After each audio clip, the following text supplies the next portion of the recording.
But is there evidence of thermite in the World Trade Center dust? Dr. Jones received no less than 4 separate samples of World Trade Center dust, some of it from Jeanette McKinley's apartment across the street, where the windows blew in and filled her apartment with dust. Another sample was found like 10 minutes later on the Brooklyn Bridge. Well, he takes this and he puts a magnet over it, and he finds that there are small particles that come up to the magnet. Some of them are angular, some of them are round. They look like this. In fact, he calculates by the weight of the amount of these spheres that he finds in the dust that there must have been about 10 tons for all of the dust that was available. They're about a 1/16 of an inch in diameter, the largest ones, and most of them, though, are smaller than a human hair. What could produce such an incredible array of microspheres? Well, if you had thousands of cutter charges going off in the columns and beams throughout the building, and they were under this incredible pressure, what you'd see is something like this. Tens of thousands or millions of tiny droplets. What's the shape of those droplets? When a liquid is dispersed like this, its surface tension forms itself into almost a perfect sphere. In the case of molten iron, those droplets cool and they fall along with the dust everywhere. Well, Dr. Jones concludes that given the mix of trace metals present in these high concentrations in the dust, such as zinc, copper, manganese, and the formation of iron-rich aluminum spheres, it's clear that significant aluminothermic reactions occur, and he can reverse engineer this and suggest to us that there must have been in the thermite mix powders of aluminum, iron oxide, copper oxide, zinc nitrate, and potassium permanganate. Well, would there possibly be any unignited thermite pieces in the World Trade Center dust? Indeed, he finds it. It also comes up to the magnet from his dust samples. Many chips. This one a 1/16 of an inch long, red on one side, gray on the other. The red side is composed of tiny iron oxide particles and aluminum. The Lawrence Livermore Lab came out with papers only a year or two ago about this stuff. The particles being so small allow for almost instantaneous ignition between the two chemicals, the aluminum and the iron oxide, producing very explosive results. He continues his study and finds additional chips that are partially ignited, with spheres embedded in them, indicating that the source of the spheres is, for all intents and purposes, identified very clearly. With Dr. Jones and his small team of scientists, through EDS, XRF, and WDS, identifies the components of these spheres and chips, predominantly iron, along with aluminum, oxygen, silicon, 1,3-diphenyl propane. The results, coupled with the visual evidence, he says, at the scene, such as the flowing hot liquid metal, providing compelling evidence that thermite reaction compounds were deliberately placed in both World Trade Center towers and Building 7. These results are documented in a peer-reviewed journal.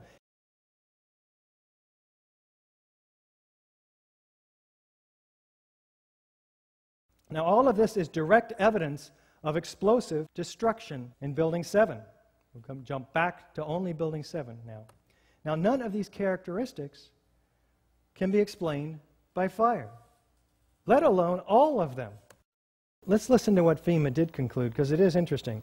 Evidence of a severe high-temperature corrosion attack on the steel, including rapid oxidation, sulfidation, and subsequent intergranular melting. Very interesting. Remember, office fires don't melt steel. What melted this steel? Sulfur formed during this hot corrosion attack on the steel. Here is the intergranular melting documented for all of us. Thank you. Capable of turning a solid steel girder into Swiss cheese, like this former wide flange column from the structural steel in Building 7. Now, they document this very carefully in their Appendix C. The specifics of the fires in World Trade Center 7 and how they caused the building to collapse remain unknown at this time. What? Unknown? The best hypothesis, fire plus random damage, and then complete collapse, has only a low probability of occurrence. How about expert corroboration? How about Danny Jawenko, 27-year controlled demolitions expert? It starts from below. They've simply blown away the columns. It's controlled demolition. A team of experts did this. It's professional work, without a doubt. Building 7, do we have any foreknowledge of its destruction? Listen to these construction workers walking away from Building 7 and this police officer caught on CNN camera.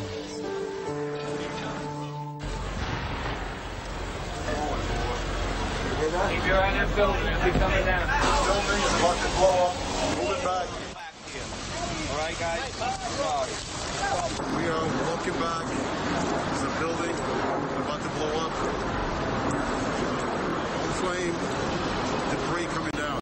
And how about Kevin McPadden? What did he say? At the last few seconds, he took his hand off, and you heard 3, 2, 1. Countdown? Does that imply foreknowledge? Do fires bring buildings down to countdowns? Unlikely. In fact, the BBC announces the collapse 20 minutes before it happened. It's true. Jane Stanley is here announcing it. She says the 47-story Solomon Brothers building close to the World Trade Center has also collapsed.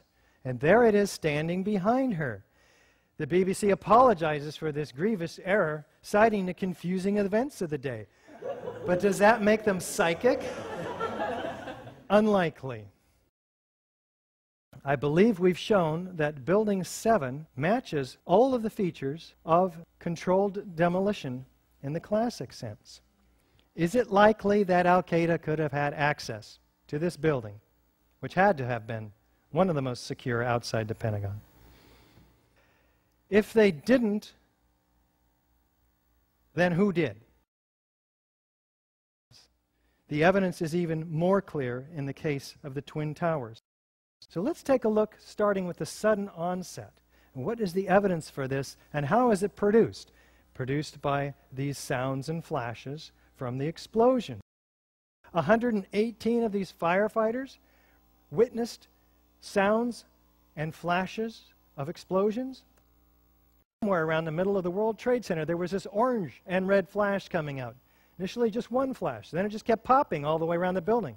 The building had started to explode. It's like on television, they blow up these buildings. Seemed like it was going all the way around, like a belt, all these explosions. Pop, pop, pop. That's when I heard the building coming down. Saw a brief number of light sources being emitted from inside the building between floors 10 and 15. I saw low-level flashes. We actually heard the pops. You know, you heard the pops of the building. It was blowing out on all four sides. What did these guys experience? We started running. Floor by floor, it started popping out. It was like it was if they had detonated. Detonated. If they were planned to take down a building. Boom, boom, boom, boom, boom, boom, boom. All the way down. How about the news reporters? What do they say? They tend to tell the truth on the first day, and then we don't hear that truth again. What happens to it? Anybody who's ever watched a building being demolished on purpose knows that if you're going to do this, you have to get at the under infrastructure of a building and bring it down. The entire building has just collapsed, as if a demolition team set off.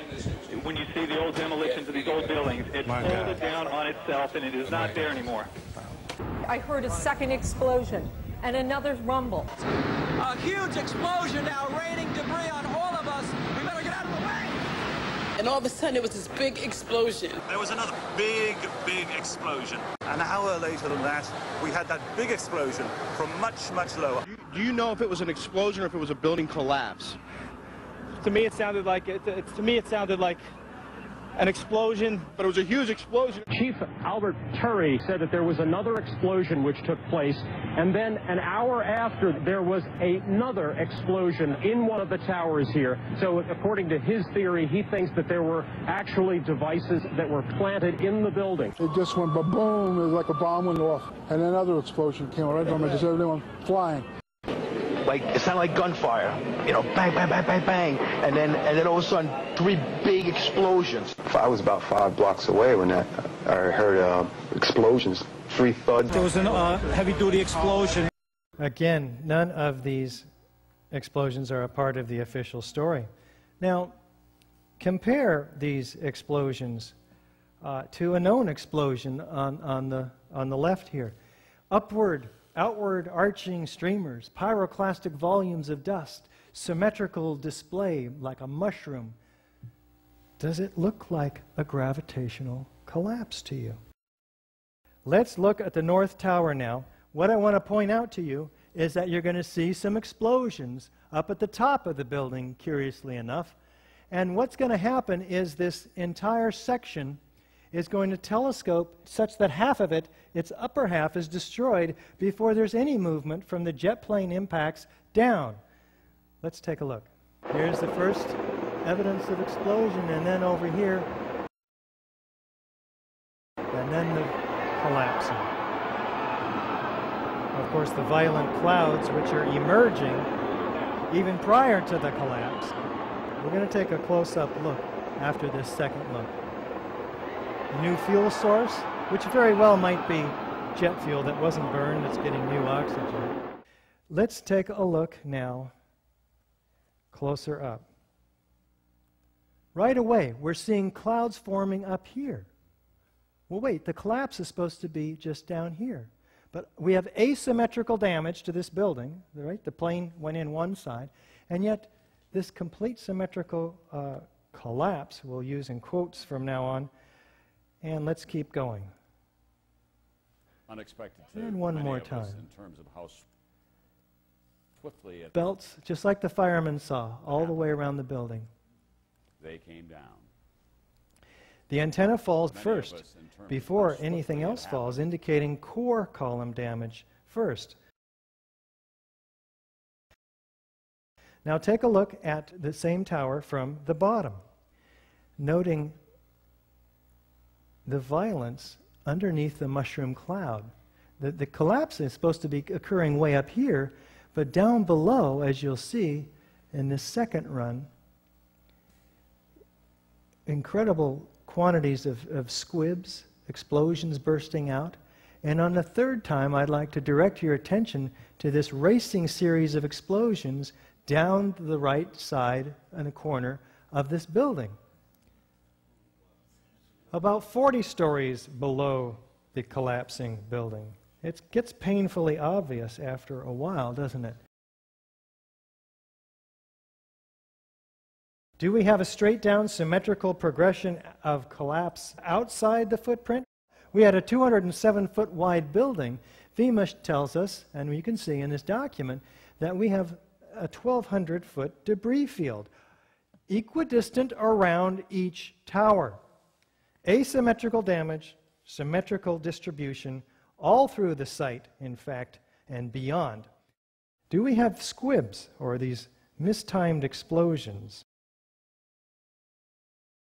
Some believe that these might be appropriately timed explosions.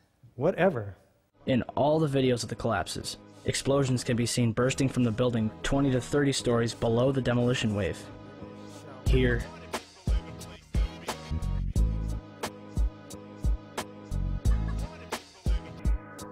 here,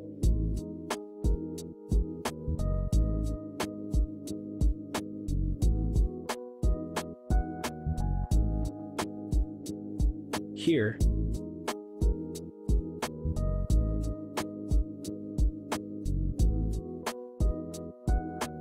here,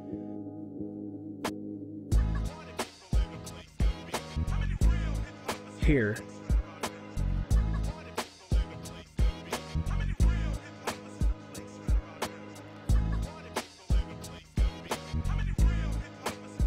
and here.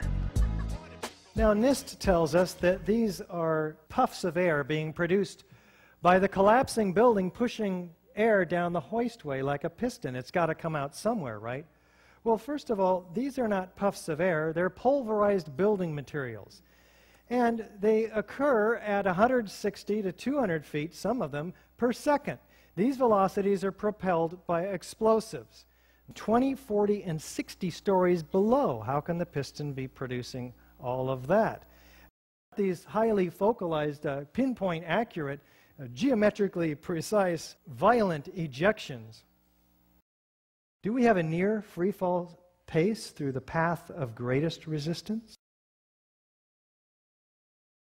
The Twin Towers came down in nearly free-fall speed. What does this mean?